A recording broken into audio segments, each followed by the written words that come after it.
At 35,000 feet, silence fell over the business-class cabin. Malcolm Reed, impeccably dressed in a tailored navy suit, looked up from his seat as the flight attendant's shadow loomed.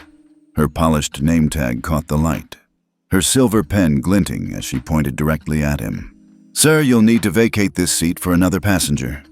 Behind her, a smug white man waited, eyes sharp with entitlement. Malcolm's calm gaze didn't waver. He had faced worse than public humiliation. But today, one quiet decision would shatter reputations, freeze billion-dollar deals, and force an entire airline to its knees. The hum of the engines was steady, a low vibration beneath the plush carpet of the Aurelia Air 927 business-class cabin.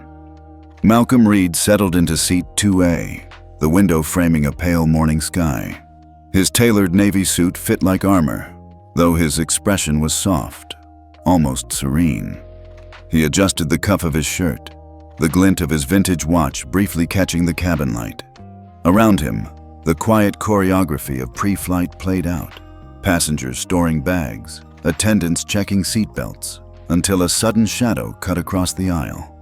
Victoria Hayes stood rigid beside him, posture precise, face carved into polite severity. Her name tag gleamed sharply against her pressed uniform. The silver pen in her pocket caught the light as her arm rose, finger extended. "Sir," she said, voice firm enough to turn nearby heads, "you'll need to vacate this seat for another passenger." The words struck like cold water. Conversations dimmed to whispers. 2 rows back, a phone tilted discreetly. Recording. Just behind Victoria, a tall, broad-shouldered white man, Richard Calloway, hovered with a faint smirk, as though this outcome had been inevitable. His eyes scanned Malcolm with a slow, measuring disdain. Malcolm looked up, his gaze calm, voice level. "I purchased this seat." No edge, no raised tone, just fact. Victoria's expression didn't shift. If anything, her eyes narrowed slightly, as though testing how far courtesy could stretch before breaking. "Sir, this is a request you'll need to comply with." The tension spread like a ripple. A woman in 3C stopped scrolling her tablet. A businessman across the aisle leaned slightly forward. The unspoken question hung in the air. Would he fight, or would he fold? Malcolm's hands rested on the armrests, posture steady. "I'll remain here." The stillness in his tone carried more weight than a raised voice ever could.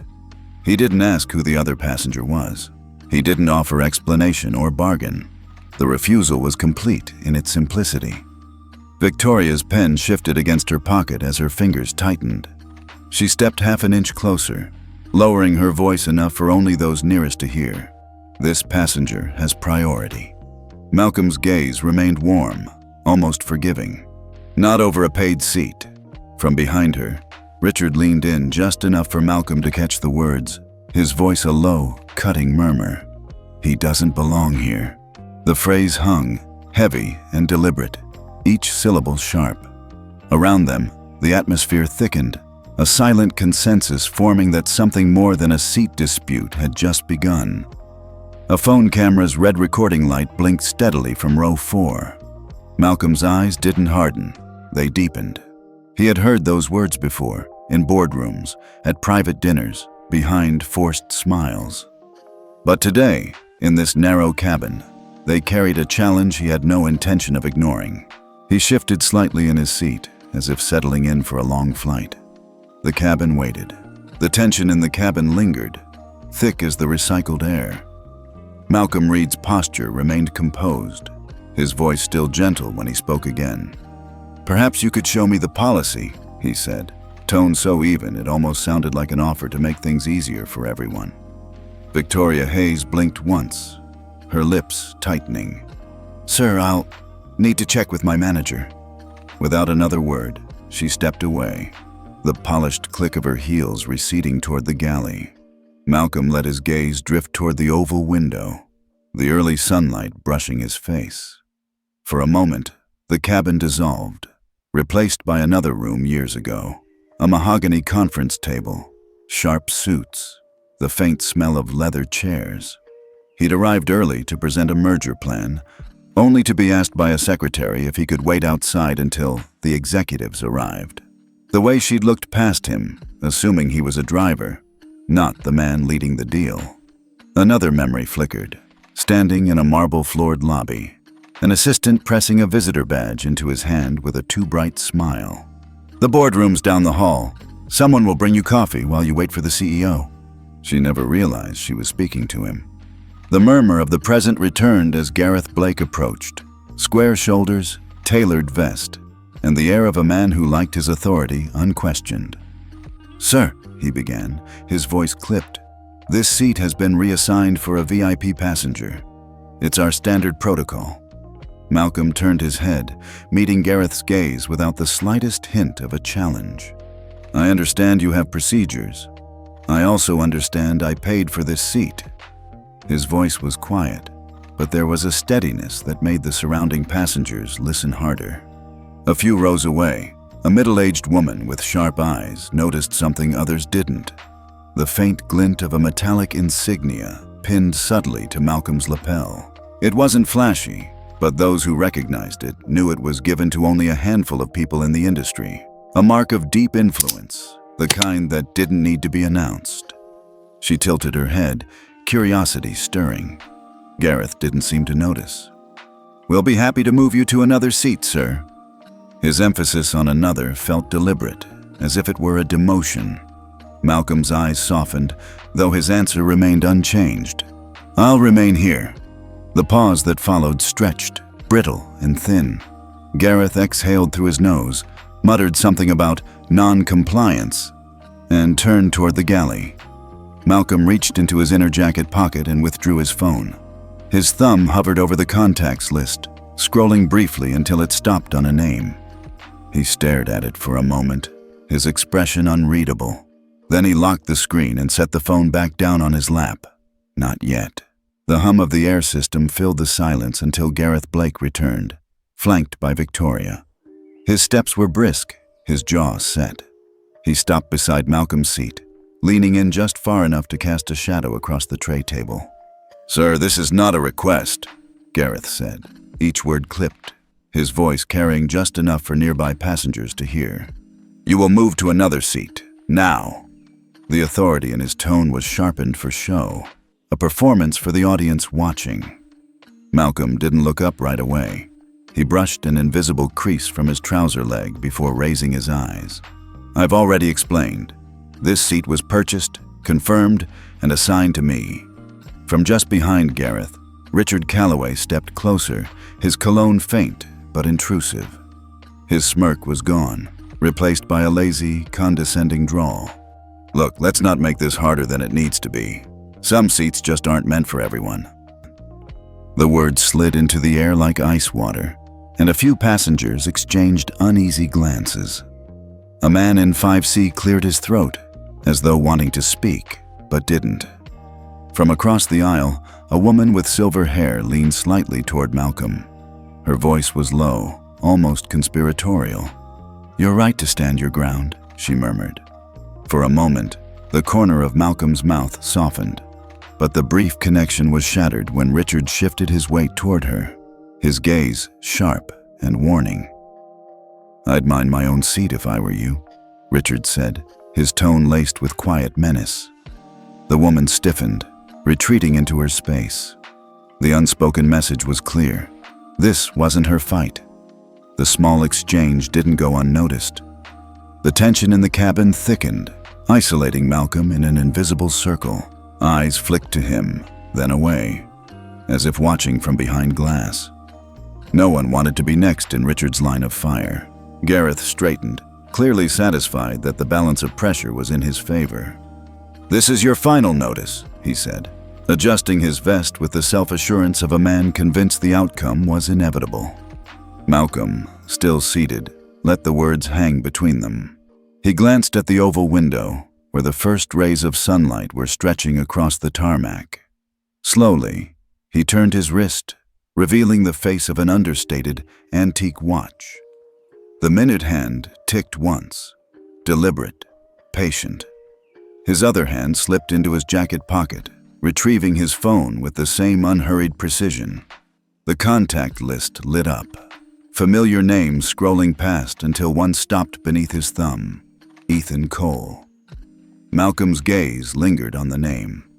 Then, without a word, he pressed the call button.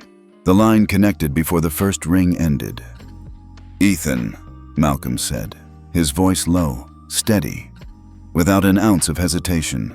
"Suspend all negotiations with Aurelia Air, effective immediately." There was no need for explanation. Ethan Cole's reply came crisp and immediate. "Understood." The call ended in less than 5 seconds. Malcolm slipped the phone back into his jacket pocket, his expression unchanged. To an untrained eye, it might have seemed like a trivial exchange, but in the nerve center of Aurelia Air's corporate headquarters, a ripple had just been set in motion. 3 time zones away, a conference room's glass walls reflected the sudden buzz of multiple phones. Senior administrators glanced at their screens, their conversations breaking mid-sentence. Calendar alerts shifted. Meetings turned red on shared schedules, and a quiet murmur spread as the weight of the name Malcolm Reed registered. In the cabin, nothing outwardly moved. Passengers still scrolled their devices. Attendants still made final checks, but the atmosphere had shifted in an almost imperceptible way. The kind of shift you feel in your skin before you can name it. Malcolm adjusted the cuff of his shirt, his fingertips brushing the subtle metallic insignia pinned to his lapel. Across the aisle, the woman with silver hair watched him carefully, as if sensing that something had changed, though she couldn't yet tell what. Behind him, Richard Calloway gave a soft snort, mistaking Malcolm's silence for surrender. "Thought so," he muttered under his breath, settling his weight on one foot like a man already claiming victory. Up front, near the galley, Gareth Blake was tapping at a tablet, his brow furrowing as a series of alerts flashed across the crew's internal messaging system. He leaned toward Victoria Hayes, whispering something too low to catch. Victoria straightened, her hand instinctively brushing the silver pen in her pocket. The cabin's PA chimed briefly, a reminder for passengers to switch devices to airplane mode. Most complied without thought. But in the crew's communication channel, one message stood out in bold. "Urgent. Check seat 2A ASAP." Victoria's eyes flickered toward Malcolm's row. The directive didn't explain why. It didn't have to. She took a step forward, her expression unreadable, though the faintest tension pulled at the corners of her mouth. Malcolm, sensing her approach, kept his gaze fixed on the window, the ghost of a calm smile resting there, as if he'd already calculated the outcome. The engines thrummed softly beneath the cabin floor. The aircraft hadn't moved an inch, but the game had already begun. Victoria Hayes returned with measured steps, her posture sharpened like a drawn blade. She stopped at the edge of Malcolm's row, one polished shoe just inside the aisle line. Her arm lifted again, finger extended toward him, the silver pen in her pocket catching the overhead light. The name tag on her chest gleamed, letters crisp and unmistakable. "Sir, I need you to move now," she said, her voice pitched higher than before, each syllable edged with authority, meant to cut through the low hum of the cabin. A soft gasp came from somewhere behind them.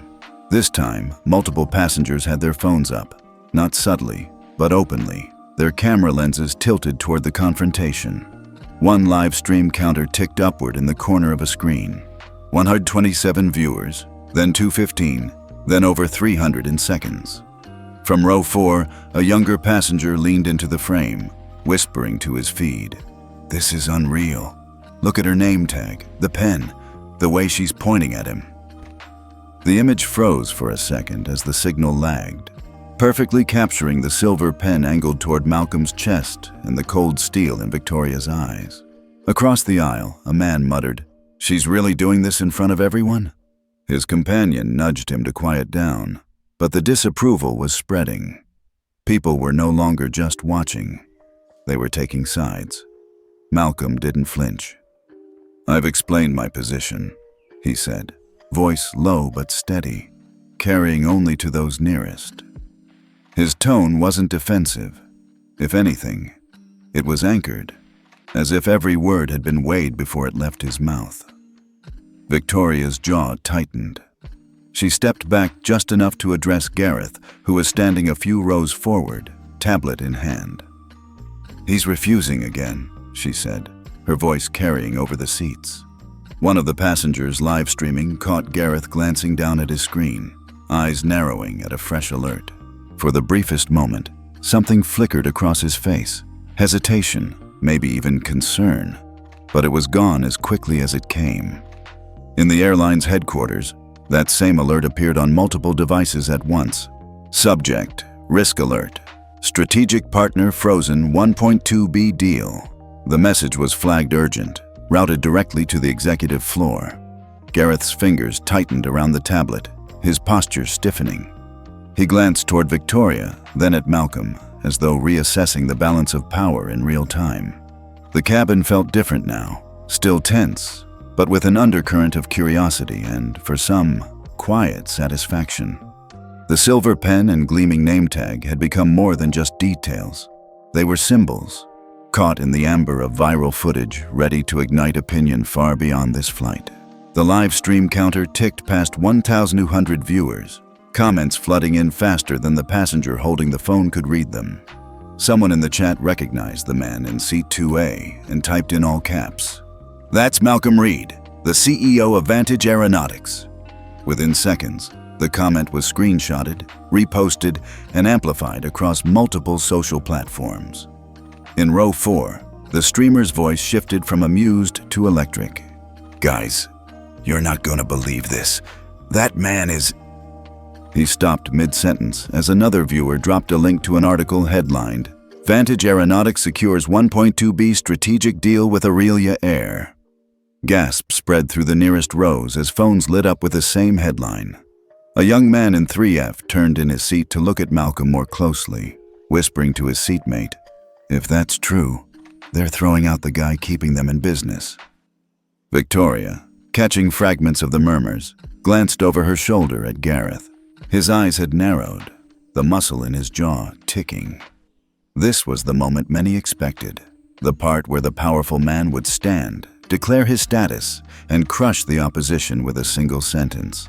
But Malcolm didn't move, didn't even adjust his posture. Instead, when a passenger directly across from him asked, "Sir, is it true you're the CEO?" Malcolm offered a faint, polite smile. "What's true is that every paying passenger is entitled to the seat they purchased. That's the only policy I'm concerned with." The effect was immediate and electric. Whispers became a low wave of approval. The refusal to flaunt his position, to make it about privilege, struck a chord deeper than any title could. He wasn't fighting for himself. He was holding ground for the principle. Somewhere behind him, Richard Calloway shifted in annoyance. His eyes darted to his phone, which had just buzzed. He angled the screen away, thumb swiping to open a secure message.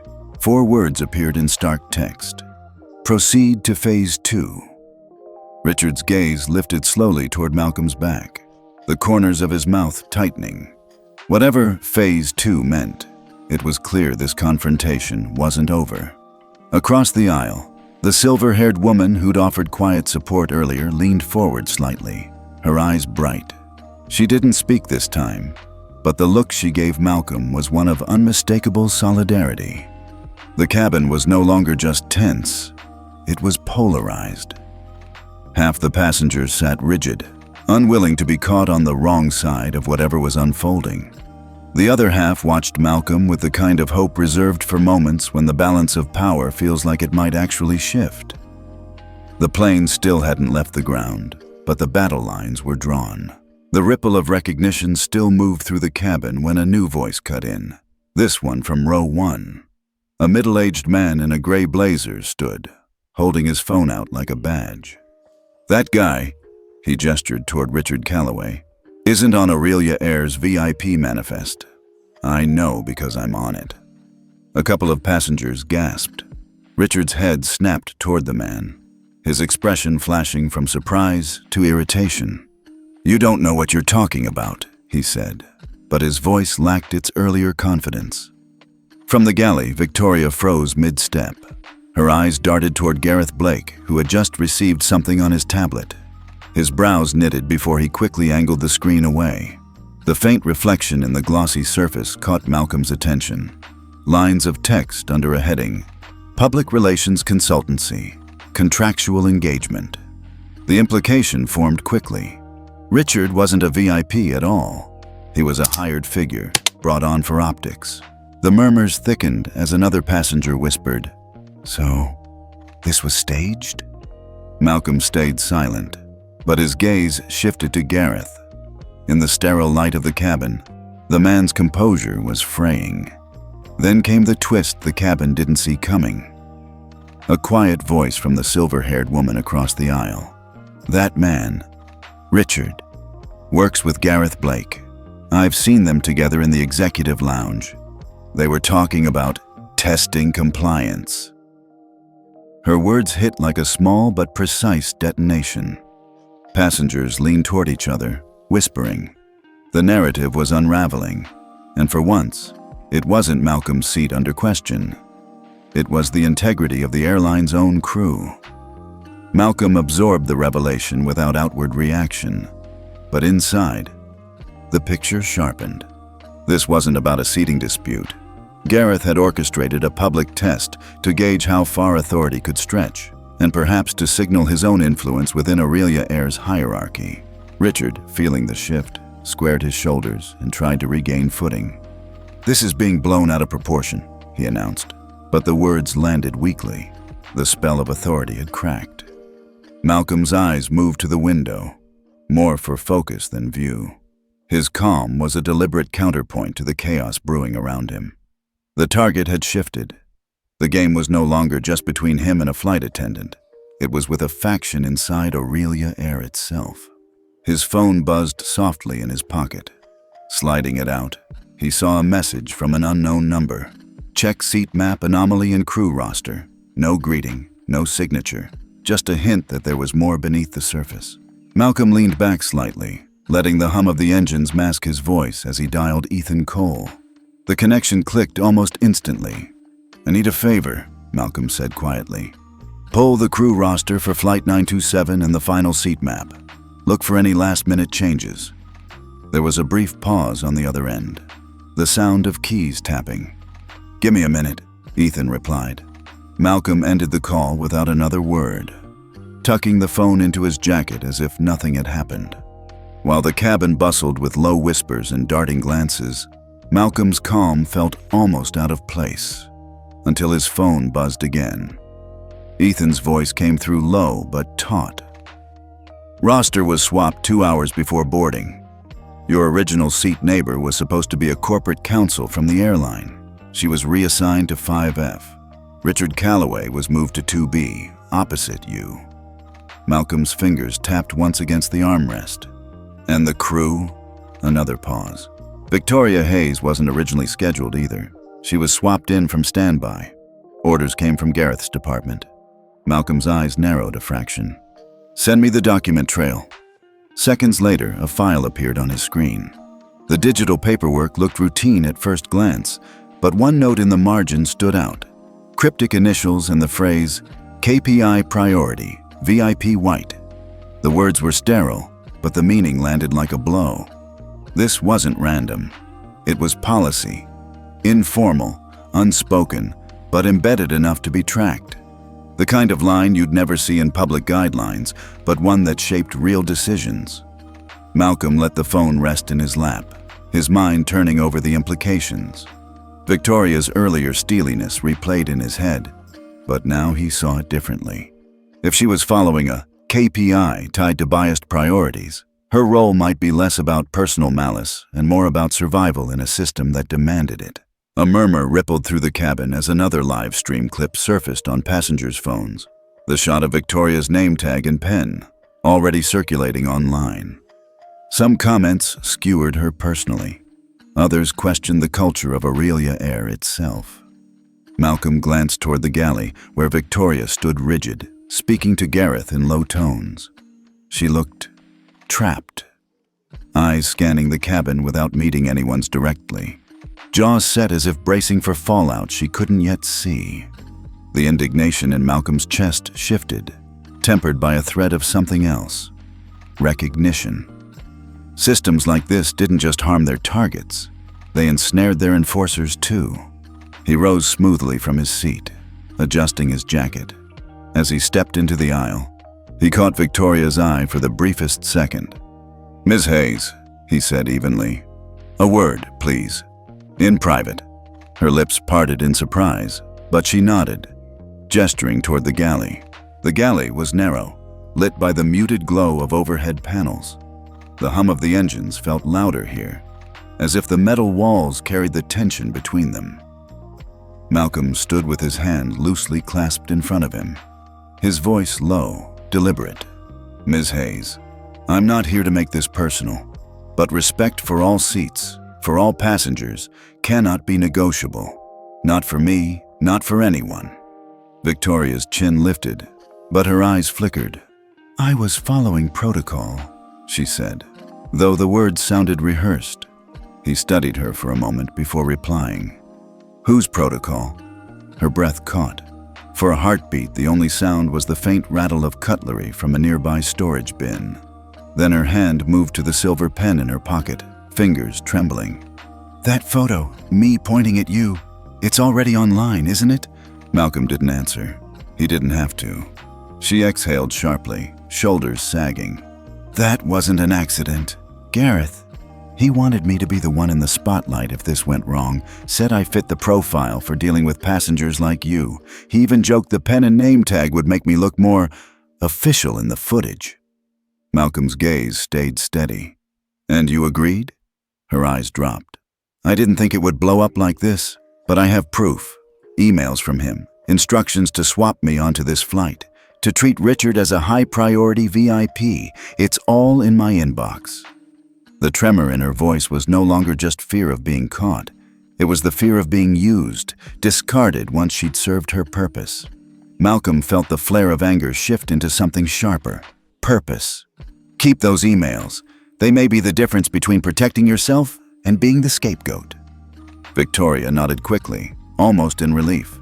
"I'll forward them to you before we land." Outside the galley, the cabin continued its low buzz of speculation. Passengers glanced toward the curtain as if sensing that the real story was unfolding just out of sight. Victoria straightened her uniform, forcing her hands to still. "You won't make me the face of this, will you?" Malcolm's answer was measured, but certain. "The truth will speak for itself, if you choose to tell it." Her eyes met his, searching for judgment, but finding none. For the first time since boarding, the set of her jaw eased. A chime sounded through the cabin. Final approach. The aircraft began its slow descent, the ground rising to meet them. Malcolm returned to his seat, fastening his belt as the wheels touched down with a muted thud. From his window, he saw a line of dark suits waiting just beyond the jet bridge. The ethics committee was here. The jet bridge was a tunnel of flashing cameras and shouted questions. Reporters jostled for position, their microphones thrust forward like spears. "Mr. Reed, is it true you were asked to give up your seat for a fake VIP? How much is your deal with Aurelia Air worth?" Malcolm moved through the barrage without breaking stride, his calm presence a stark contrast to the frenzy. Beyond the security line, the scene widened into controlled chaos. Shareholders in tailored suits huddled near gate windows, their murmurs sharp and anxious. Just outside the terminal's glass facade, a sea of protesters waved signs. At "Every seat matters" in bold letters, their chants rolling in rhythmic waves. Across the concourse, Gareth Blake exited the restricted area flanked by 2 corporate security officers. He tried to mask his discomfort, but the sheen of sweat on his forehead betrayed him. Richard Calloway wasn't far behind, sunglasses failing to hide the defeat etched in his face. The turning point came when a journalist held up a slim black booklet, its embossed Aurelia Air logo unmistakable. "Is this the internal VIP priority manual?" she shouted. The cover flapped open to reveal a page marked with yellow tabs. In the center, underlined twice, "KPI Priority, VIP White." Gasps rippled through the crowd. Cameras clicked in a frenzy.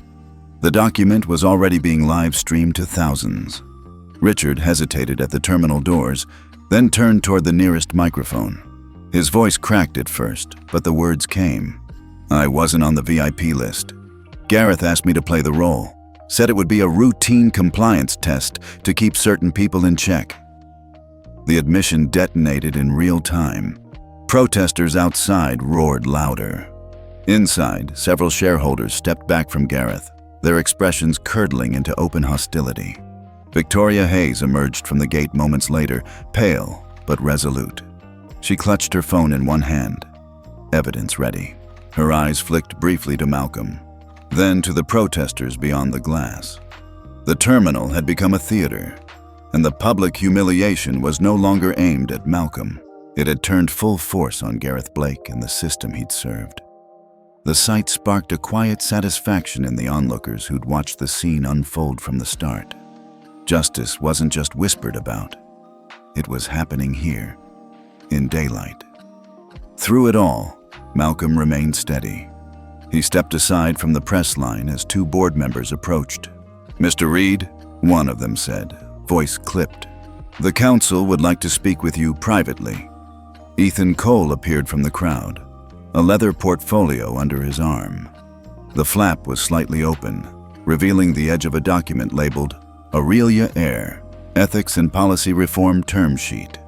Malcolm glanced at Ethan, then at the closed conference room door ahead. The real negotiation was about to begin. The conference room was sealed from the noise outside, its glass walls frosted for privacy. Inside, the air was taut with expectation.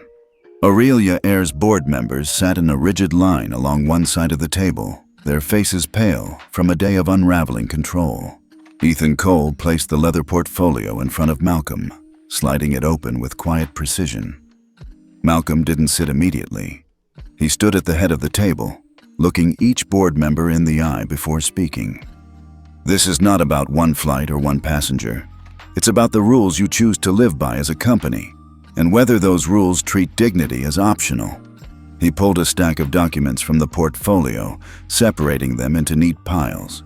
"Here are the conditions for any continued partnership with Vantage Aeronautics, or any airline that expects to retain our business.